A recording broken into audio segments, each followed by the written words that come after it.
자, 그동안 친박 의원들은 대통령이 친위부대 역할을 했습니다. 방패막기 역할을 해왔는데 이게 어떻게 된 겁니까? 질서 있는 퇴진이 적절하다.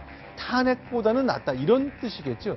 아무래도 그렇게 보입니다. 지금 말씀하신 친박 의원들이 어떤 분들이냐면 서청원 의원을 비롯해서 정강육, 최경환, 유기준, 윤상호 의원 같은 분들입니다. 언론에서 늘 대통령 관련된 얘기가 나올 때마다 강경한 입장들을 감추지 않았던 분들인데 이분들이 내년 4월 정도, 아니 내년 4월, 어제 원로들이 내년 4월 정도였고 오늘 이제 서청원 의원을 딜두로 해서 이제는 더 이상 물러설 데가 없는 거 아니냐. 이럴 바에 탄핵까지 내서 불명예스럽게 나가느니 질서 있는 퇴진이라는 게 맞지 않겠느냐. 그리고 그 부분에 대해서 공감대들을 참석했던 의원들과 많이 했다라는 식으로 스스로 그렇게 입장 표명을 해달라는 식의 요청까지 하겠다라는 그런 말이 나왔습니다. 네, 지금 뭐 대충 이제 국회에서는 그런 쪽으로 의견이 정리돼 가는 것 같아요. 근데 제가 저기서 하나의 맹점을 지적하겠습니다. 책임 총리인지 뭐 거국내각을 구성하는 총리인지 총리한테 일단은 맡기고 대통령은 이제 개헌을 통해서 이렇게 물러나시라 하는 건데 여기에서 가장 큰 문제는 헌법을 다시 보셔야 됩니다. 네. 이 총리가 대통령 대행이 아니면은 군 통수권을 행사하지 못합니다. 네. 그리고 제가 들어오기 전에 다시 한번 헌법하고 국군 조직법을 다시 봤는데요. 군 통수권은 대통령에서 국방부 장관, 합참의장으로 내려갑니다. 네. 즉 총리는 배제되어 있습니다. 이게 미국 부통령제였으면 관계가 없는데 우리는 그렇지 않기 때문에 이 책임 총리라고 하더라도 이 사람은 어떤 앞에 수식어를 붙여도 대행이 아닌 이상은 군 통수권 못합니다. 따라서 북한이 도발했을 때 현지 지휘관이 응사하는 건 하겠죠. 근데 거기에 대해서 우리가 뭔가 액션을 하겠다고 했을 때 총리가 지시하잖아요. 불법입니다. 그리고 그걸 따라서 현장 지휘관이 하게 되면 그것도 불법입니다. 그래서 이 문제에 대한 명쾌한, 그러니까 대통령이 물러나 있더라도 통수권을 어떻게 한다는 걸 풀어놓고 이걸 하셔야 될 겁니다.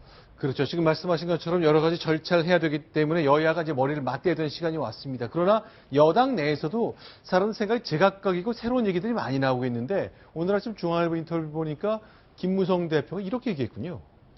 김무성 대표는 박근혜 대통령을 만난 걸 제일 후회한다고 한 2번에 걸쳐서 인터뷰 동안 얘기를 했고요.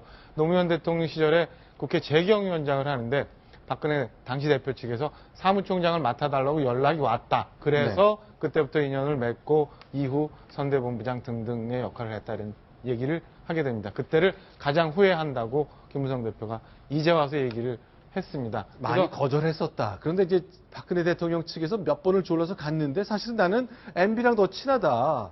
MB랑 더 친한데 박근혜 대통령 쪽으로 갔기 때문에 얼마나 내가 괘씸했으면 경선 이듬해인 2008년에 18대 총선 때 MB가 나한테 공천도 안 줬겠냐. 그렇게 말씀하셨습니다.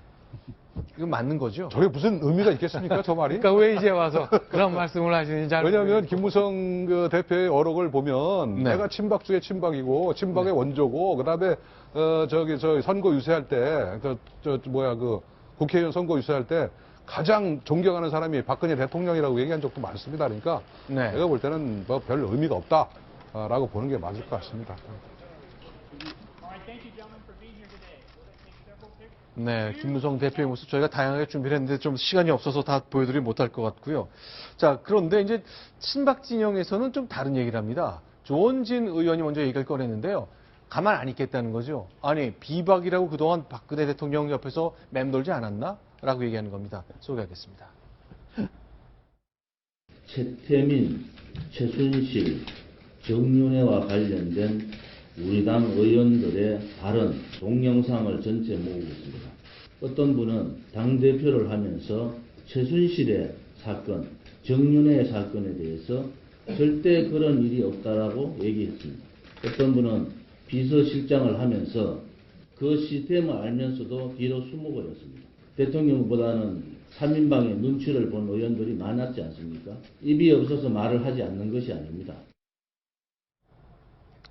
예, 저 말씀은 속된 표현으로 묵신 작전으로 밖에는 보이지 않습니다. 당신들도 떳떳하지 않지 않느냐는 정도의 말씀밖에 안 되는 걸로 보이는데요.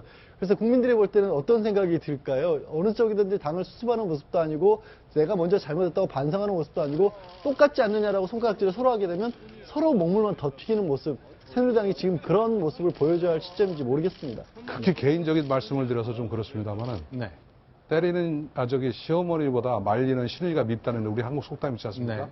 전 조원진 의원이 발언할 때마다 좀 그런 느낌을 많이 받습니다. 네. 도대체 무슨 얘기를 하고 싶어 하는지. 네. 예를 들어서, 맞습니다. 그러면 당시에 최순실 씨를 알면서도 만약에 제대로 제어하지 않았던 그 비박, 소위 말해서, 라는 사람을 비판하는 것이 지금 중요한 게 아니잖아요. 네. 새누리당 전체가 지금 이 시점에서 무슨 잘못을 했는지, 앞으로 어떻게 해야 될지를 논의해도 모자른 마당에 네. 일각에서 무너지는 주거를 위해서 마치 네. 나만은 당신을 버리지 않겠다는 것을 마치 어필하기 위해서 나서듯이 하는 것이 과연 대한민국 이 시점에서 도대체 무슨 의미가 있을까? 네.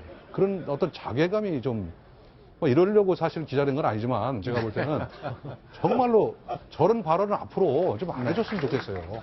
예. 자, 그러니까 기본 전제가 저 말 자체도 박근혜 대통령이 굉장히 잘못도 있다. 그러나 우리만 감싼 게 아니라 당신들도 감싸지 않았느냐라는 것 때문에 과연 이제 대통령에 대한 평가가 친박 내에서도 이제는 더 이상 안 되겠다. 문제가 없다고 말할 굉장히 어려운 상황까지 왔다는 것 아닌가 싶습니다. 그 한 단면을 조원진 의원의 말을 통해 봤습니다. 이번엔 야당 얘기 보겠습니다. 순위 확인합니다.